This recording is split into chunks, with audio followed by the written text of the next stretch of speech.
जादुई आईना। बहुत समय पहले की बात है। एक छोटे से गांव में रूहानी नाम की लड़की रहती थी। रूहानी अपने गांव में सबसे चतुर और जिज्ञासु मानी जाती थी। एक दिन जंगल में लकड़ी बीनते हुए उसने एक पुरानी जर्जर झोपड़ी देखी। उत्सुकता से वह झोपड़ी के अंदर गई, जहां उसे एक पुराना धूल से भरा आईना मिला। जैसे ही उसने आईने को साफ किया, अचानक आईना चमकने लगा और उससे एक गूंजती हुई आवाज आई, मैं हूं जादुई आईना। मैं तुम्हारी इच्छाएं पूरी कर सकता हूं, लेकिन हर इच्छा के साथ एक परीक्षा होगी। क्या तुम तैयार हो? रूहानी ने थोड़ी देर सोचा और फिर कहा, हाँ, मैं तैयार हूं।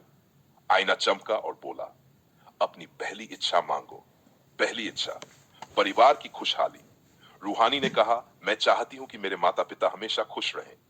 आईना मुस्कुराया और बोला, तुम्हें एक कठिन सच का सामना करना होगा। क्या तुम तैयार हो? अचानक आईने ने उसे एक दृश्य दिखाया, जहां उसके माता पिता उसकी वजह से परेशान थे। रूहानी ने अपने अंदर झांक कर अपनी गलतियों को समझा और कहा, मैं अपनी भूलों को सुधारूंगी। आईना बोला, सच को स्वीकार करना पहली परीक्षा थी। अब तुम्हारी इच्छा पूरी होगी। दूसरी इच्छा, समृद्ध। अगले दिन रूहानी ने कहा, मैं चाहती हूं कि हमारा गांव समृद्ध और खुशहाल हो जाए।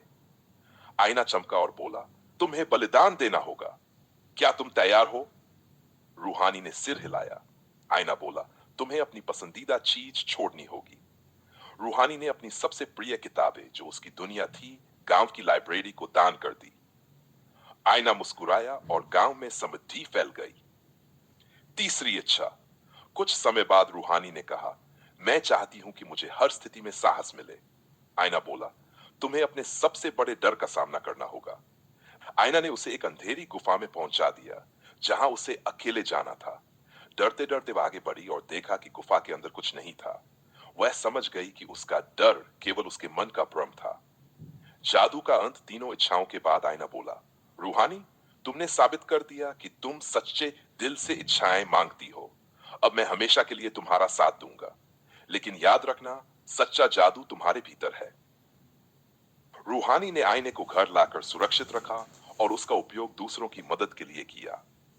अब गांव में हर कोई उसे जादुई लड़की कहकर पुकारता था।